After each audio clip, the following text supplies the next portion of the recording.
I love rowing and I love rowing in the bay, and it's a really cool feeling when the tide's in and you could kind of row parallel to the beach and just get the stroke going. It was a really lovely boat to row.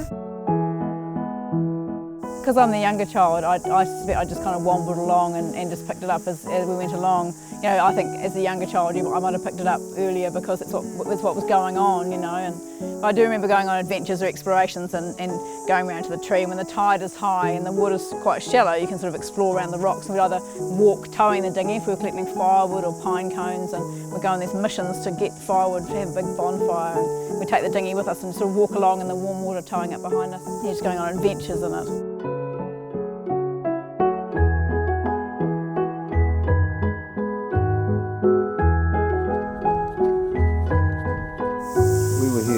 From 1971 till the 1990s, we were sort of a third generation of settlers along the beach, and it was a very tight little community.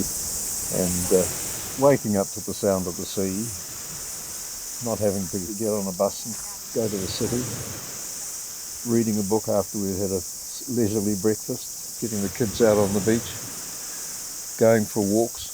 That was one of our major things, and it was such a wonderful place to walk around cliffs and patches of bush and lots of things to explore. It was great. The public couldn't come here, so nobody knew it existed really. It was just a magic place.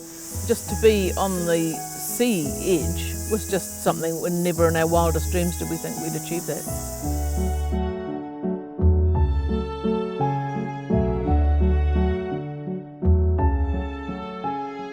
There was a caravan here on the site and a boat shed with no boat. In fact, if you opened the shed door, the whole thing would come down in a big crash. So we worked out how to do it after about 10 years.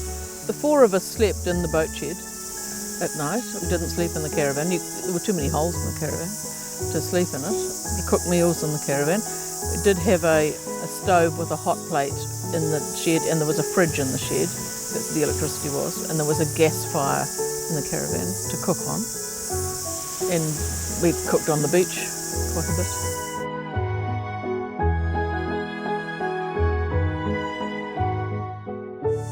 In terms of living, we lived outside as much as inside of our place, which was different to people who had proper houses. It was more like camping, but with a roof, a solid roof over your head. Yeah. So we came here when I was 6 months old, and the batch was sold when I was in my late 20s, and so every Christmas and Easter for, 15, 17, 18 years or whatever, we came here. Yeah. And those long holidays, so Dad would come up for a while, and then me and Mum and Fiona would stay up here for longer, and we'd just spend weeks up here. Weeks. It was cool. Because where our batch was, we were kind of the second on the right-hand side of the road, and so most people we knew had to go past our place to get to their batches when they were arriving. So I can remember at Easter or at Christmas time, you'd hear a car coming and run out to see who was coming, who's going to be there, who's going to be there. Sarah and I would toddle off. We might find some friends from down the beach. There were various kinds of games we did here. So we'd go up to the pines, which were behind the batches then, and with bed of pine needles you could make amazing huts. We used to use the pine needles to make walls in different rooms, and pine cone lamps. And we'd make huts in different parts of the forest, and then we'd visit each other. And same with drawing on the beach. We used to draw, each used to draw a house on the beach, draw it all out, and then we'd visit each other, and you'd show your sister through your house. But I think the main thing was just this ability to roam, because the farm encompassed all of this area of Scandretts Bay, half of Martins, half of Goldsworthy's, and we were allowed to go anywhere. And so we did just roam, and there were certain walks you did more often, and certainly going around what we call going around the rocks, so going out to the point. When we were a bit older, you could walk all the way around the rocks to Martins, where there was a dairy, and have an ice cream. Yeah, and come back over the hill. The tide would have come in by then. Well, it was nice to be in a place which was very safe. Somebody who was anxious might think there were a lot of hazards, like barbed wire and dogs and odd things in the sea. But it was very safe. We could sit on the front lawn, and if the children were out walking in the bay or rowing, you could see them.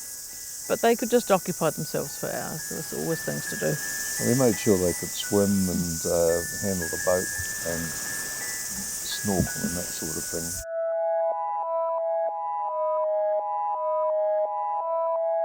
When we talked to George, he said you should buy another caravan, but caravans are quite expensive.